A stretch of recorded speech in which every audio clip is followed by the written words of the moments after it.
Good evening, everybody. Thank you very much for coming this evening. I'm your chairman for this evening. My name is Barry Cooper. I'm the chairman of UKIP Buckinghamshire. I'm also an MEP candidate for the South East. I'd like to welcome you to the second of all the meetings that we're going to be having over the next few months as part of the European campaign here in the South East. And it is quite right that we are having both of those first two meetings here in Bucks because we are the county with the highest proportion of MEP candidates throughout the region. There are 3 of us on the list. A few items of housekeeping this evening. As you came in, you would have noticed that there is a leaflet on each chair. There is a copy of the leaflet that was put out to publicise this evening. On its reverse, there is a membership form. So after this evening, if you would like to join us, please feel free to fill that in and send it to us. As you leave this evening, there will also be a couple of gentlemen very surreptitiously holding buckets for donations. We are not backed by big trade unions, big business or big banks, so every penny really does count. We'll also be handing out a couple of other items such as newspapers, local newsletters, etc.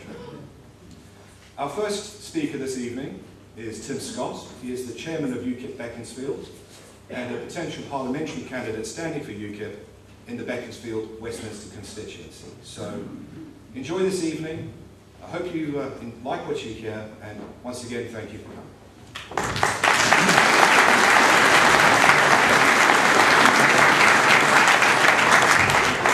Well, good evening, everybody, and welcome to the meeting this evening. Good evening, everybody. That's much better, isn't it? That's much better. Technology. Great to see everybody here this evening. I'm a Becky High parent. I've never quite seen the hall this full. It's a bit like the TARDIS, isn't it? So welcome, and I think the turnout tonight says an awful lot about the state of our politics in Britain and the concern people have for the future of our country. I think people increasingly have very little faith in our so-called political leaders who have handed over much of our governance to the European Union, allowed unsustainably large levels of immigration and plunged our country into financial crisis. You know, I joined UKIP after the abject failure of the Conservatives to win the election in 2010, despite the worst government and the most unpopular Prime Minister this country's ever had. And I have to say I found it a breath of fresh air, and it's reinvigorated my interest in politics and my belief that people really can make a difference. So we're hoping tonight that this won't just be a one-off event. We really do hope this isn't the last time that we see you. So welcome, and it's good to have so many people here. Here in South Bucks, we're making a real difference. We've had some very encouraging local council by-election results, and we're giving the Conservatives much-needed opposition and scrutiny. That Labour and the Liberal Democrats have completely failed to provide. So with your support, we can carry on doing that. You know, like most of you, I've lived in South Bucks most of my life. My parents moved to Giles Cross in 1960. And it's a great place to live, it's a great place to bring up a family. But consider this, HS2, the HS2 Heathrow Spur, Heathrow Extension, maybe a 3rd or a 4th runway, Project Pinewood, the Wilton Park redevelopment, the big new secondary school in Stoke Poges, I don't think that one's gone away. The motorway service area, for which we can thank John Prescott. Now with its own pub. Did you see that in the paper this week? A pub on a motorway, what could go wrong? Ironic when we've had so many local pubs closing. And then, you know, all of this makes all these flats that they keep sticking up between the old and the new town look like small beer, doesn't it? But then last but not least, you've probably seen the press speculation about this new town, which they're apparently going to build on our green and pleasant land. Not just new housing, but a whole new town. On the green belt, somewhere between Giles Cross, Beaconsfield and Slough. That was in last Saturday Telegraph, and there's been press speculation about it since. So, you know, I fear that under the Conservatives, we are slowly but surely being turned into the London Borough of Beaconsfield. So, thank you again for coming. Thank you to my fellow UKIP volunteers, particularly Penny Hill and her team. This whole event has been put on by unpaid volunteers working in their spare time. So, thank you guys and well done. So, that's enough from me. It's been a pleasure and privilege to have Nigel with us for most of the day. So, please welcome with me the leader of UKIP, Nigel Farage.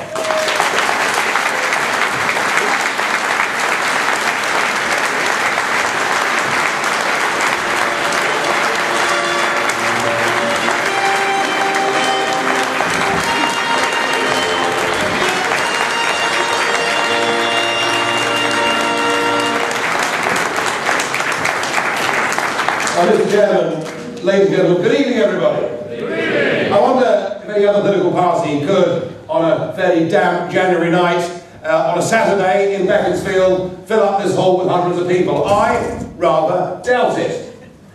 And that's because something really quite big, something very different and something very exciting is happening in British politics.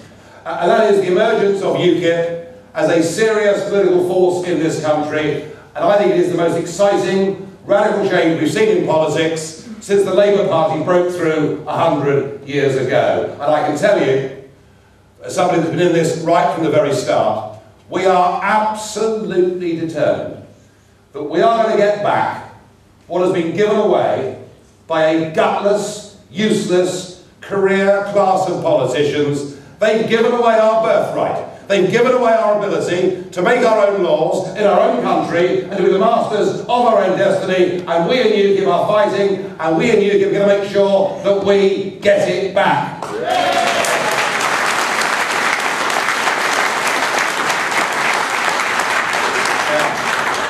For a long time, this message wasn't a very easy one, because we were a very small party, and we were written off as being extremists, cranks, gadflies, my particular, wait for it, and my particular favourite, fruitcakes. In fact, Ken Clarke, do you remember back in the local elections last year? It was the Sunday before the local elections, and I'd been on, I think I'd done the television shows for the previous 7 or 8 Sundays, and it was the last Sunday I wasn't on the television, and I was at home, in the kitchen, Sky News was on, I was busy preparing the family Sunday lunch, because I'm a new man and none of that's true. I was putting the corks out of a couple of wine bottles, actually. And there, appearing from his garden in Rushcliffe in Nottingham, was the great Ken Clarke, wearing a sort of bizarre turtleneck arrangement, and looking as though he'd been dragged through a hedge backwards after a heavy Saturday night.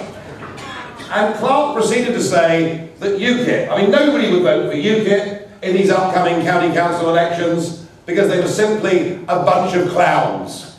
And I thought, yes, they've done it again.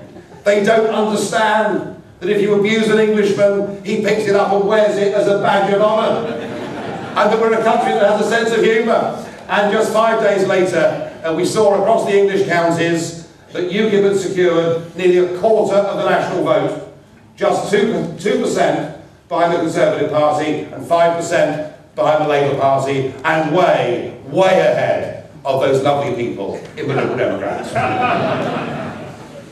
We've won 147 council seats outright. More significantly, we come second in over 800 of those council seats.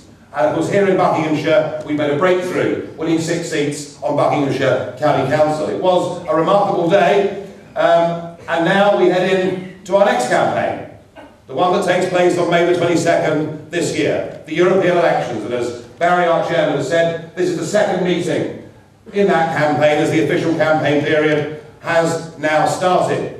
And I want to make it absolutely clear that my intention in these European elections is nothing less than UKIP sweeps the board, comes first across the entire United Kingdom, and that we cause an earthquake in British politics that changes the future of this country. That's what we intend to do.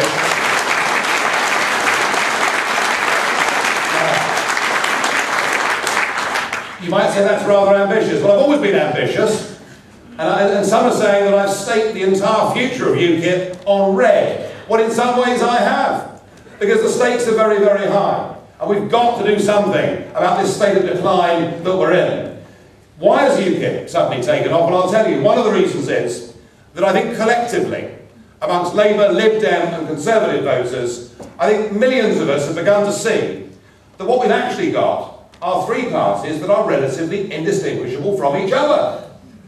I mean, they look the same, they sound the same, you can barely put a cigarette paper between them on issues of real major substance and policy. And the problem, of course, is they nearly all come from the same backgrounds. They've all been to the same handful of schools, they've all gone to Oxford, they've all studied PPE, well, that's okay, there's nothing wrong with that. But then, age 22, they all become researchers. Researchers in the back office, and members of Parliament by the time they're 27 or 28, and ministers in their early or mid-40s. So this country is now being run by a bunch of college kids who care nothing for the future of this country, who have no empathy and understanding with their struggling constituents, and frankly, none of whom have ever had a proper job in their life, and haven't got a clue in what they're doing, and don't have the courage to stand up on the international stage to the bully boys in Brussels, or the Americans telling us to go to war when we shouldn't. We need a completely different kind of politics in Britain, based on people who've got guts, backbone, determination and experience of the real world. And that's what UKIP wants to do to British politics.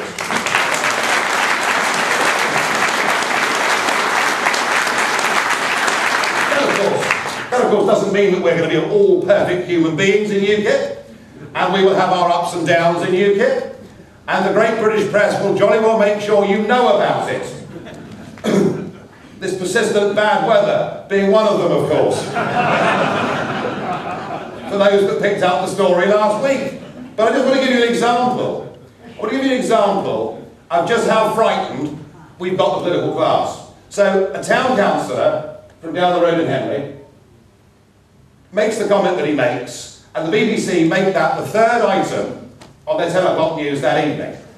On Wednesday of last week, a Conservative councillor was arrested in the East End of London for pointing a firearm at somebody in the street. Did you see that on the BBC News? No, it just about made the Chingford Observer. And the point I'm making is we've got the political class really worried, and they're going, I think, to give us a rough time between now and May the 22nd. They'll go on giving us a rough time, but you know what? It won't matter. Because actually, the fair-minded English people will see through it, they'll understand that this is the political class gathering together, using their friends in the media. Our voters and supporters will see clearly through it. Because actually what millions of people now say is UKIP have been right. Right that being part of Europe would be a long, long way away from the common market that one or two of you with the grey hair in this room voted for us to stay part of back in 1975. And that UKIP have been right to predict since 2004, that if we had open-door immigration to very poor, and in some cases, I'm sorry to say, very corrupt countries in Eastern and Southern Europe, that would lead to a huge migratory flow into this country. I was called all the names under the sun in 2004 and 5 for daring to say that. And yet we know that a vast number of people have come into this country, many of them good people, many of them very good people who want to work hard. And can I please point this out to you? You know, I'm not scapegoating Polish people, or Romanian people, or Bulgarian people. But I am scapegoating 3 political parties in Westminster who've said yes to open-door immigration, which has meant more of our youngsters cannot find work because they're priced out and undercut by cheap Eastern European labour, and many, many of our skilled and semi-skilled people, people who work down hard driving lorries, bricklayers on building sites, all sorts of people have, because of this excessive supply from Eastern Europe, with wage compression, seen falling living standards, less take-home pay now than they had 5 or 10 years ago. And in effect, what our politicians have done with an open labour market to Eastern Europe, whilst it might have pleased some of the giant corporations and some of the big agri-businesses, they have effectively betrayed working class people in this country.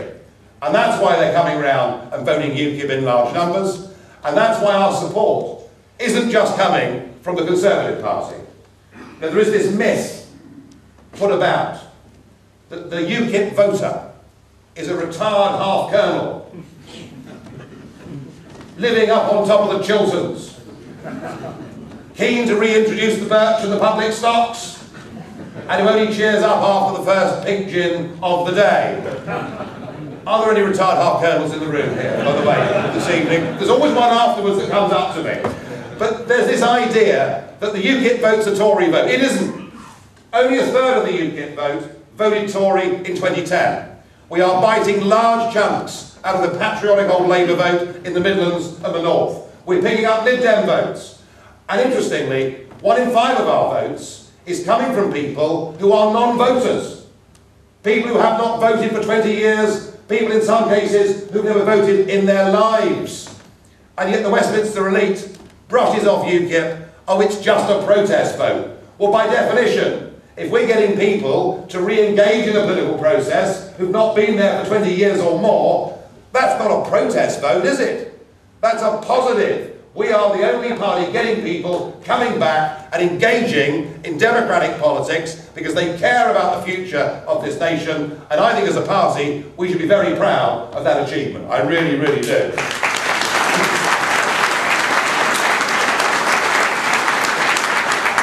So we are going to fight damned hard in these European elections. We're going to fight damned hard pointing out that this country deserves a referendum. Now, we've been saying that for some years. Dave, of course, well, he calls himself Dave, to identify with ordinary people, you see. And occasionally appears without a tie, just to show how trendy he really is. Dave has promised a referendum. But the point, folks, is this. Dave promised a referendum before. Do you remember? He gave us a cast iron guarantee that if he became Prime Minister, there'd be a referendum on the Lisbon Treaty, and he let us down. The only reason Dave has made a referendum promise is because he sees us, with our arguments, breaking his party into two.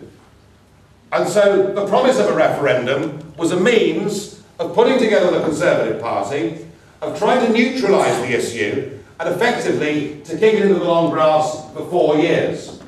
He says he's going to renegotiate. Now, I've worked in Brussels now for nearly 15 years. I'm quite well known in Brussels. I didn't say like, did I? But I can tell you this. The only people I've ever seen in Brussels secure successful negotiations of anything are people like the French, people like the Irish or the Spanish, who walk into a negotiating room carrying a great big stick with the intention to use it. That's actually literally what you've got to do to win any concessions back from the European Commission or the European institutions. Now, Dave, I guess potentially, does have a big stick. The big stick is, give me what I want, or we'll leave. That would be a credible negotiation position. But what Dave has done is to throw the stick away already, because he said whatever the outcome of the renegotiation, he will recommend and vote for Britain to stay a member of the European Union in the subsequent renegotiation, regardless how successful he is. And you know from that, he's not genuine, he's not sincere, he's simply trying to neutralise the issue. The Labour Party at the moment are not offering a referendum. But if UKIP gets a big score on May the 2nd, they will promise a referendum too. The only way we're going to get a referendum is if UKIP do win these European elections, we will force all the parties into a position where whoever wins the next election, or whatever coalition is formed in 2015, and I've got half a feeling that the coalition partner next time may not be the Liberal Democrats, because I don't think they're going to do very well. Particularly with the student vote. Just got a hunch about that. If things go the way I'd like them to, the coalition partner in 2015 at the general election would be UKIP, holding the balance of power in Westminster, and I tell you what, there will be a referendum then, all right?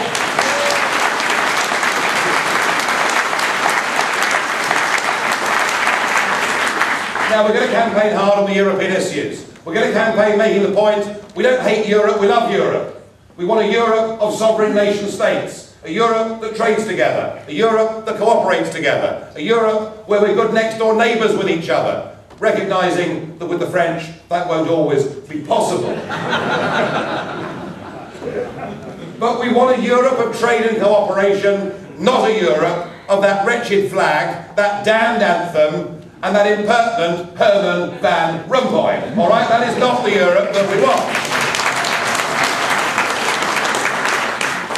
And once these elections are out of the way on May the 22nd, We'll still go on talking about the importance of governing our own country, but we'll also start talking a bit more about how this country should be governed.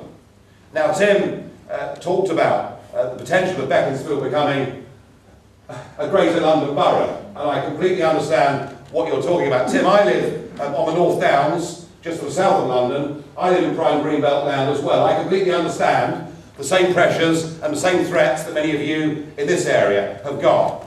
I am astounded that it is a Conservative minister, Nick Bowles, who has effectively given a green light to the developers to build virtually as much as they want on Greenbelt land in this country.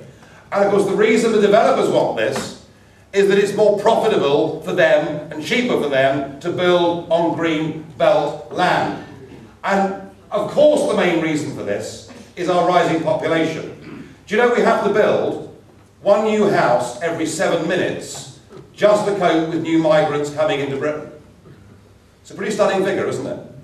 It's a pretty stunning figure. It says to me that whilst I'm not against immigration, I'm for controlled immigration and sensible immigration, and not net immigration of 250,000 a year, gross immigration of 500,000 people every year. So the pressure is on, and we've got to fight on this housing and Greenbelt idea. We've got to fight a serious rearguard. We've got to point out that actually London is the lowest population density big city in the Western world. The reason is most of London is 1 story high. Go to the other European capitals and they're 4 or 5 stories high. So the argument actually for building up in London, and yes, we'll need a few more tube lines and a few more buses, but the argument for building up is a big one. The argument for brownfield redevelopment is a big one. It'll just cost the developers more to decontaminate the land and make it safe. And for goodness sake, we've got 750,000 empty properties in Britain's towns and cities. We all see them, don't we, above shops? You know, down the high street. Wouldn't it make more sense, if there's an urgent need for social housing, the government to buy up empty properties in our big cities rather than despoil the Greenbelt land of Buckinghamshire or Kent or wherever else it may be? And we will be at local council level here in Buckinghamshire, at district council level, which we'll fight here next year, and we'll fight every blooming seat, won't we, Tim? Yes. Right, good. Well, actually, half this lot could, by the end of the night, be candidates. They just don't know it yet, all right? And we will fight for these issues. And the other great battle that we're going to fight is we have to fight a battle on this issue of HS2. We have to fight a battle on HS2. Now, let me be clear. I don't want us to be a backward-looking country. We need to be a country that modernises. We need to be a country that has the right level of infrastructure. We need to be a country that gives every opportunity to the commercial world to do well. And that means making the right and appropriate spending choices. But for the life of me, I cannot understand why a project that initially was going to cost, do you remember, was it 30 billion? It started off at 30 billion, didn't it? It was 30 billion, 35 billion, 40 billion, 45 billion, 50 billion, any advance on 50 billion. Do I hear 60 billion in the... We're now told it could be 80 billion. I mean, even Peter O'Sullivan at his best couldn't keep up with it. Why on earth would we blow? Given, remember, that we're skint. Anybody remember that? We're skint. We're borrowing £110 billion a year, more than we're earning. The national debt is now 1.3 trillion. And we're prepared to blow up to 80 billion on this railway line. This railway line, folks, only takes 2% of peak passenger traffic in this country every day. We're going to spend 80 billion for 2% of peak traffic? I don't think so.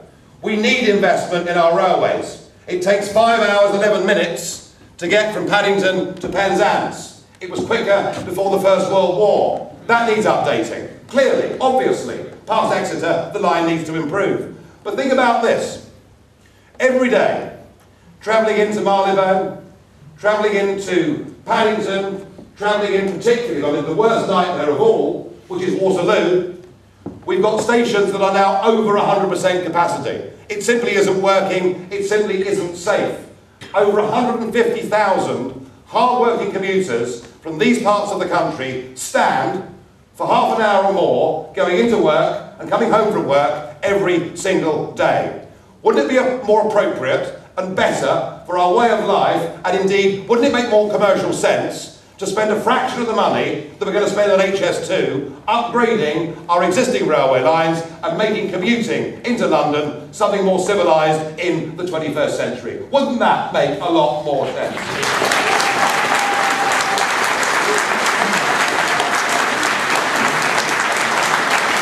So I promise you, we will make the logical and clear arguments against what would also be a somewhat ugly train monstrosity high up on stilts. So we will go on making those arguments too. And we'll make the positive arguments about Britain and business and being a global trading nation. We'll make the positive arguments against wind turbines. Yeah. They are ugly, they are useless, they have to be backed up, and here we've got the gift horse looking us in the mouth of shale gas. Yes, we must think sensibly about fracking operations. We must respect the fact that no extractive industry comes without risk. But goodness me, this is the best economic opportunity this country's been offered since the discovery of North Sea oil back in the late 1960s. So let's get practical. Let's use our best engineers. Let's get fracking. Let's have cheap energy, not just for our consumers, but for our manufacturing industries too, who are being punished because they and you, the consumer, are paying the price for this ridiculous wind folly. I think this party actually is now standing up and saying, on a whole host of issues, the things that actually many of you think and say to yourselves at home and to your friends. But I just wonder, with this great audience that we have here tonight, just a little bit of exercise for you. Can I have the hands up from those of you in the audience that are not members of UKIP? Hands up those of you who are not members of UKIP. Right, well by my reckoning that's about 60% of the room. So if you lock that door at the back there, please.